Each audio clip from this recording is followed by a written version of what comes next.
काबुली वाला। सहसा मेरी 5 वर्ष की लाडली बेटी मिनी अगड़म बगड़म का खेल छोड़कर खिड़की की तरफ भागी और जोर जोर से पुकारने लगी, काबुली वाले, ओ काबुली वाले।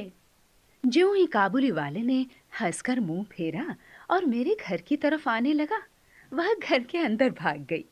उसके मन में डर बैठा हुआ था कि काबुली वाला बच्चों को पकड़कर अपनी बड़ी सी झोली में डाल लेता है। काबुली वाला आकर मुस्कुराता हुआ मुझे सलाम करके खड़ा हो गया। मिनी की आवाज पर वह आया था, इसलिए मैंने उससे कुछ मेवे खरीदे। उसकी बातों से पता चला कि उसका नाम रहमत था। मिनी का डर दूर करने के विचार से मैंने उसे भीतर से बुलवा लिया।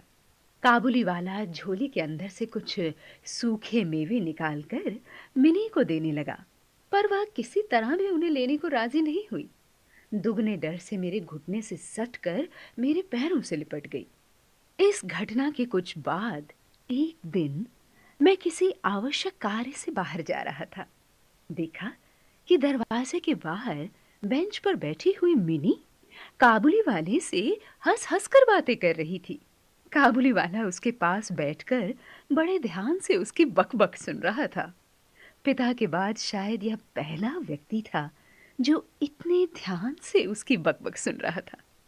मिनी को उसने ढेर सारे मेवे दे रखे थे। मैंने रहमत को अठन्नी देते हुए कहा, आगे से इसे मेवा मत देना। धीरे धीरे काबुली वाला लगभग प्रतिदिन आने लगा। अपनी मीठी मीठी बातों से और पिस्ता बादाम देकर उसने मिनी के नन्हे से दिल का विश्वास पा लिया था।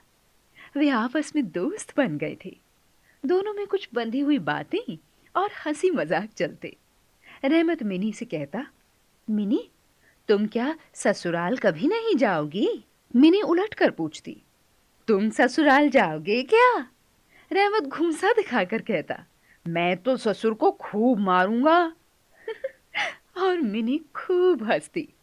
प्रतिवर्ष माघ के महीने में रहमत अपने देश चला जाता।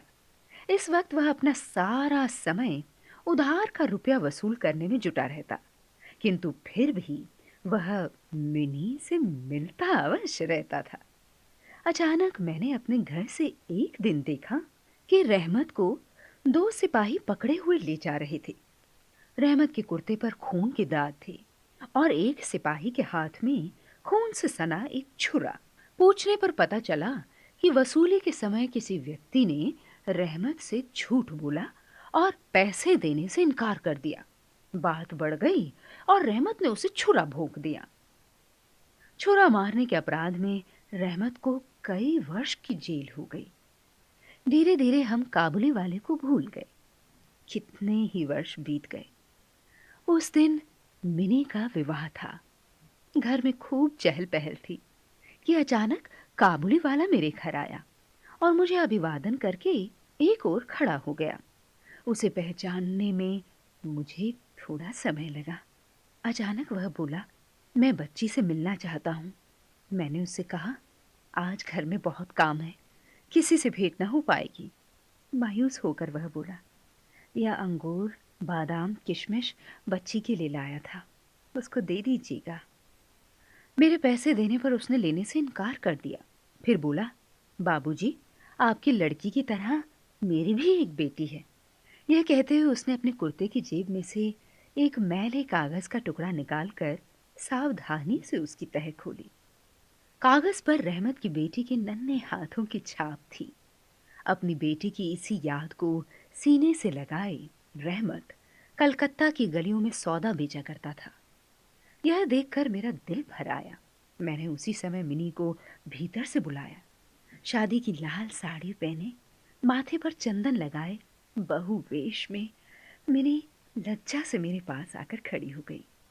रहमत उसे देख सकपका गया। मुन्नी, ससुराल जा रही है क्या? मिनी अब ससुराल का अर्थ समझती थी, इसलिए शर्मा गई। वह अंदर चली गई। मैंने एक नोट निकालकर रहमत को देते हुए कहा, रहमत, जाओ, तुम भी अपनी लड़की के पास अपने देश चले जाओ। तुम्हारी बेटी भी अब बड़ी हो गई होगी। उसकी भी शादी करनी है ना? गहरी सोच में डूबा रहमत भारी कदमों से